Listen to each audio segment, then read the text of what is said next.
अध्यक्ष महोदय, आज शिक्षण या विषयावर मी बोलण्यासाठी उभा आहे।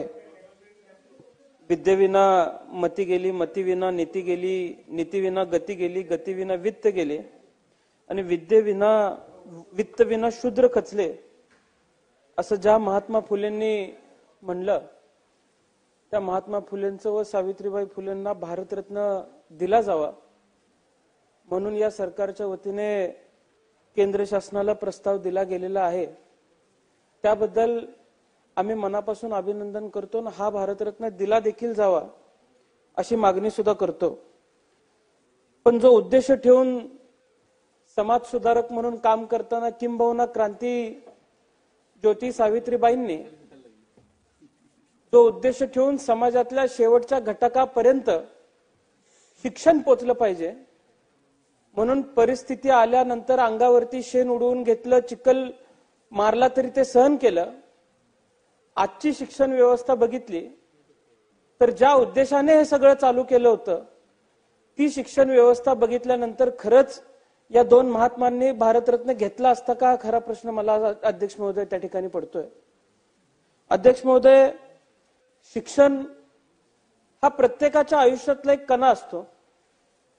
माझ्या पूर्वी जे सदस्य बोलत होते त्यांनी सांगितल्याप्रमाणे एखाद्याचं भविष्य 15, 20, 25 वर्षामध्ये एखादी व्यक्ती काय शिक्षण घेते याच्यावरती घडत असतं। आणि अध्यक्ष महोदय, ग्रामीण भागामधली अनेक उदाहरणं मी तुम्हाला सांगू शकतो। फक्त शिक्षणामुळे त्यांच्या आयुष्यामध्ये फरक पडलाय। या शिक्षणाचे दूरगामी परिणाम एखाद्याच्या आयुष्यावरती होत असतात, मग त्याच्या गावाला त्याचा फायदा होतो, तालुक्याला होतो, जिल्ह्याला होतो, राज्याला होतो, देशाला होत असतो। आणि अध्यक्ष महोदय, आजची शिक्षण व्यवस्थेची अडचण जर बघितली तर उद्याच्या देशावरती, उद्याच्या आपल्या राज्यावरती काय परिणाम होणार आहेत याची अध्यक्ष महोदय काळजी वाटते। आज जर या व्यवस्थेवरती दुर्लक्ष जर आपण सर्वांनी मिळून केलं तर मंत्री महोदय, मी आपल्याला एक गोष्ट खात्रीनिशी सांगतो की शिक्षणाची अशीच जर परिस्थिती राहिली तर मुलांना पुस्तकांऐवजी आपल्याला शाळेमध्ये डंपर चालवायला शिकवावं लागेल, बुलडोजर चालवायला शिकवायला लागेल। राज्यातल्या बातम्या आम्ही बघतोय, कुदळ फावड्या घेऊन काहीतरी उकरायला निघालेले आहेत, डंपर घेऊन राख ओढतायत। हीच सगळी परिस्थिती आम्ही राज्यात बघतोय। आणि जर शिक्षण मिळालं नाही तर शिक्षण नाही मिळालं म्हणून उद्या हीच करायची वेळ आपल्या राज्यातल्या मुलांवरती येणार आहे। या मते अध्यक्ष महोदय दुसरं काही मत असेल आपलं असं मला वाटत नाही। अध्यक्ष महोदय, ASER चा रिपोर्ट आला आणि या अहवालानुसार महाराष्ट्राचं एक विदारक चित्र शिक्षणाच्या संदर्भातलं आपल्या सर्वांसमोर उभं राहिलेलं आहे। त्या दिवशी उत्तरातल्या भाषणामध्ये मुख्यमंत्री उत्तर देत असताना प्रत्येक क्षेत्रात आम्ही इतर राज्यांपेक्षा कसं पुढे सांगत होते, पण ASER चा जो अहवाल आलाय त्यामध्ये राज्यातल्या शिक्षणाच्या संदर्भामध्ये एक भयानक परिस्थिती या सगळ्याच्या माध्यमातून संबंध राज्याच्या समोर आली आहे। सरकारी शाळेमध्ये जाणाऱ्या विद्यार्थ्यांच्या टक्केवारीमध्ये 2022 मध्ये जी टक्केवारी 67.4 होती ती आज 2024 मध्ये 60.9% झालेली आहे। निष्कर्ष काढले गेले तर या निष्कर्षामध्ये एक गोष्ट लक्षात आली, 39% मुलांना अध्यक्ष महोदय गणित सोडवायला येत नाहीत, इंग्लिश वाचायला येत नाही। 9वी 10वीच्या विद्यार्थ्यांना इंग्लिश लिहिता येईना आणि वाचता येईना अशी परिस्थिती निर्माण झालेली आहे। मग अध्यक्ष महोदय, माझ्या पूर्वी बोलत असणारे जे सदस्य आहेत मी त्यांना सांगू इच्छितो आणि सर्वांना सांगू इच्छितो की कुठल्या एका घटकाला आपण इथं जबाबदार धरून चालणार नाही। किंबहुना शिक्षण मंत्री इथं बसलेले आहेत म्हणून या सगळ्या परिस्थितीला शिक्षण मंत्री जबाबदार आहेत असं म्हणूनही चालणार नाही। समाज म्हणून, समाजाभिमुख म्हणून आपण सगळ्यांनी एकत्र यावरती काम केलं पाहिजे। ज्या दुरुस्त्या आपण सुचवलेल्या आहेत त्या निश्चितपणाने स्वागतार्ह आहेत, पण समाज म्हणून कुठेतरी आपण एकत्रितपणाने जर या क्षेत्रामध्ये उतरलो तर या गोष्टीमध्ये, या क्षेत्रामध्ये ज्या सुधारित गोष्टी होणं आवश्यक आहे त्या व्हायला वेळ लागणार नाही अध्यक्ष महोदय, असं आम्हाला सर्वांना वाटतंय। या निष्कर्षामध्ये एक गोष्ट अत्यंत खात्रीपूर्वक जाणवली कौशल्य विकासावरती आपल्या राज्यातल्या अर्थसंकल्पामध्ये मोठ्या प्रमाणात खर्च केला जातोय, पण आज ग्रामीण भागातल्या शाळांमध्ये कौशल्य विकास आधारित कुठलेही शिक्षण दिलं जात नाही. विद्यार्थीही त्यात इंटरेस्ट घेत नाहीत. जी गोष्ट आवडीनं शिकवलीच जात नाही ती गोष्ट आवडीने शिकलीही जाऊ शकत नाही. अध्यक्ष महोदय, आपण सर्वांनी उद्याचा देश घडवत असताना कौशल्य विकास का महत्वाचा आहे याची जबाबदारी जाणीव इथल्या प्रत्येक सदस्याला आहे. आणि असं असताना आपण सर्वजण कौशल्य विकासाला सुद्धा किती महत्व दिलं पाहिजे अध्यक्ष महोदय कुठेतरी ठरवण्याची आवश्यकता आहे.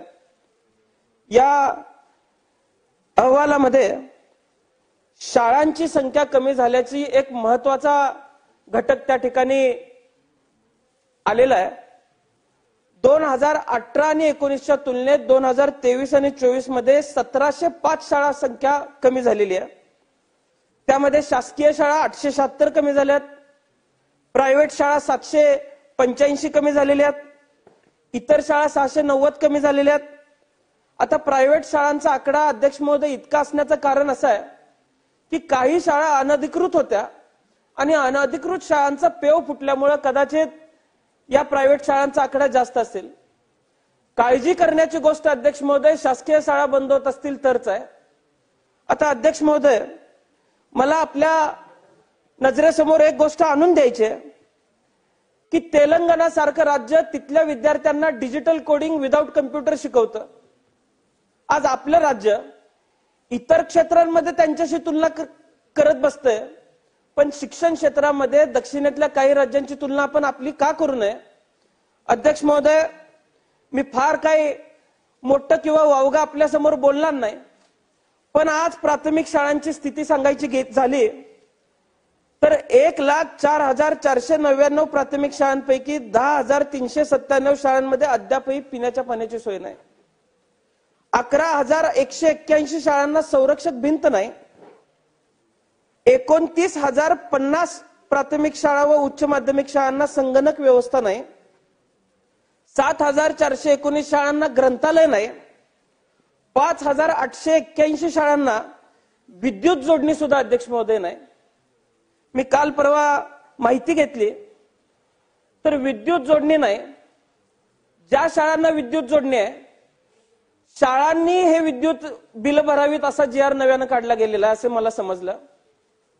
मी सहज विचारलं कुतूहलतेपोटी की हे बिल कशातनं भरलं जातं, तर त्या शाळेतल्या शिक्षकांनी प्राचार्यांनी मला सांगितलं की सैदिल जे आपलं अनुदान दिलं जातं, साधील अनुदान, जे अनुदान अध्यक्ष महोदय मी विचारलं कशा आधारे मिळतं तर मान्य शिक्षकांच्या आधारे हे अनुदान मिळतं.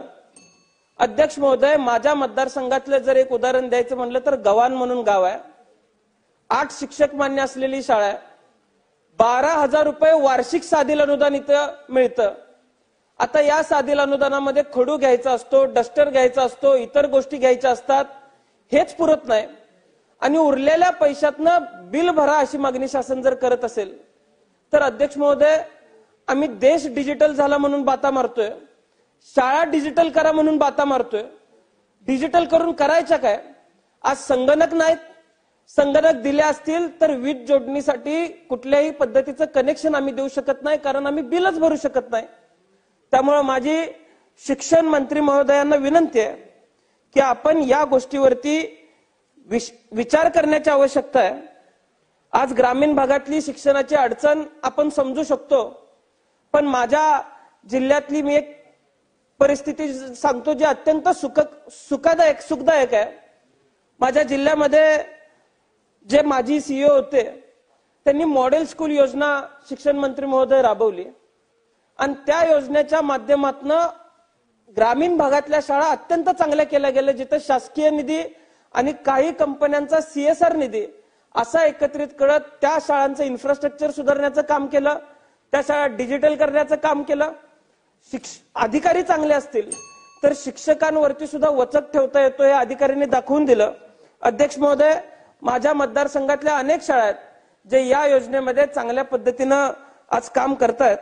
मी अध्यक्ष महोदय, आज खरं तर दिवसभर अनेक आमदार बोलत असताना कुणी गटारी मागितल्या, कुणी मंदिरं मागितली, कुणी रस्ते मागितले. हे सगळं झाल्यानंतर देशातल्या सगळ्यात महत्वाच्या विषयावरती चर्चा करण्यासाठी आपल्याला रात्रीचे 12 वाजले. त्यामुळं मी आपलाही फार वेळ घेणार नाही, पण मी एकच उदाहरण आज इथं सांगू इच्छितो. अनेक कारणं असतील, शाळा बंद केल्या जात आहेत, विद्यार्थी कमी आज त्या ठिकाणी होत आहेत, पण जपानची जशी पद्धत शिक्षण व्यवस्थेची आपण घेतलेली आहे तशी एक पद्धत आपण घेण्याची आवश्यकता आहे. कामी शिराटाकी नावाचं एक खूप दूरच्या भागात असलेलं एक गाव आहे. तिथं जाणाऱ्या लोकांची संख्या कमी आहे म्हणून तिथल्या रेल्वे व्यवस्थेनं तिथं जाणारी रेल बंद करायला पाहिजे असं सुचवलं. पण एक गोष्ट लक्षात आली की कानी हराडी नावाची एक मुलगी त्याच रेल्वेतनं रोज शाळेला ये जा करते. तिचं शिक्षण पूर्ण होईपर्यंत जपान सरकारनं निर्णय घेतला की ती रेल्वे आपण चालू ठेवायची. आज 3 विद्यार्थी आहेत, 4 विद्यार्थी आहेत, 20 विद्यार्थी आहेत म्हणून जर आम्ही शाळा बंद करत असू तर इतर देशांसारखी आपले देश घडला पाहिजे हे जे स्वप्न आपण बघतोय ते स्वप्न कसं पूर्ण होणार आहे? आज शाळांना क्रीडांगण नाहीत, ऑलिम्पिक मध्ये किंवा कॉमनवेल्थ मध्ये मेडल नाही मिळालं तर आमची मुलं कुठेतरी क्रीडा क्षेत्रात